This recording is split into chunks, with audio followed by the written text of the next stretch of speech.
Alright, so we're going to go ahead and take a look at some of the viewer questions. First one is one I get asked a lot is, what is the most expensive game that I own?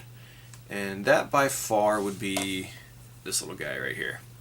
So Little Samson, if you guys watch Game Chasers or any other YouTube kind of collector shows, you guys know about this game. It's a great game, late life Taito game.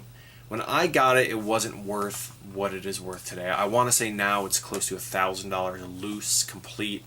I don't even know, $2,000, $3,000. I'm not really good with pricing and thing. Last time I looked, it was right around $1,000. Again, it's not worth anywhere near that. Now, luckily, when I got it, it wasn't worth nearly that much money.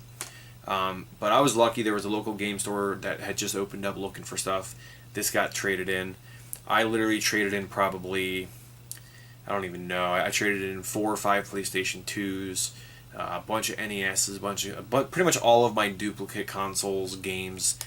I brought in a huge tote, or like a chest full of things, and traded it. And when I was done, I paid all of my trade-in plus $50, and I was able to walk out with Little Samson. And I'm lucky. This is actually, I don't know how well it'll pick up, but it's a super clean copy. The label's like perfect. There's no lifting on it, and I did put it in one of these nice hard cases simply because I don't want the label getting messed up. But yeah, that by far is my most valuable NES game is Little Samson. If you haven't had a chance to play it, check it out. I had nothing against emulation. Taito hasn't mentioned this game since it came out, so do whatever you can to give it a shot and play it. It's really, really awesome game. Alright, the next question is, what is the most that I've paid for a game? If you're counting trade, again, by far, that would be Little Samson.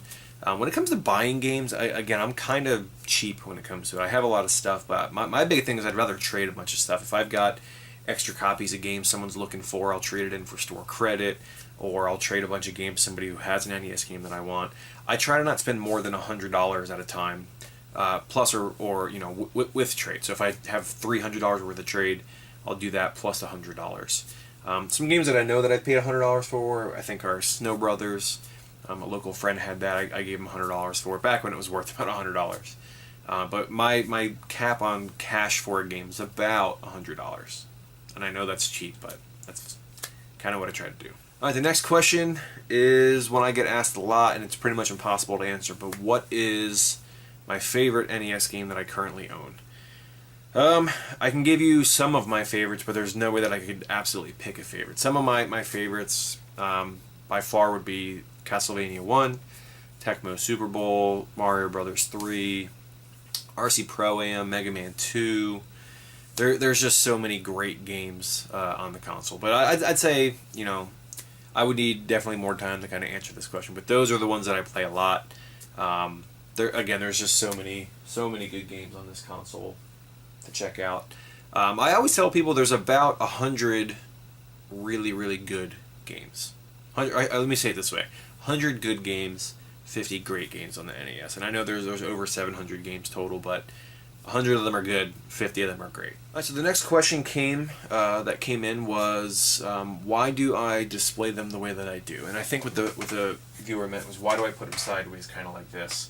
The answer is, I actually used to stack my games kind of vertically like this. I used to have them kind of going up, but the problem was if you pulled one out, that they would drop down, and then to put it back in alphabetical order, you'd have to lift everything, kind of slide it back in. So the reason why I do this is they're easy to grab. You can see all the labels. There's enough room here when you pull a game out, simply put it back in, and it fits in there. I don't really use dust sleeves. The second part of that question was, do you use dust sleeves? I don't really use dust sleeves because I just don't have 700 of them. They make the cases kind of fill up quicker.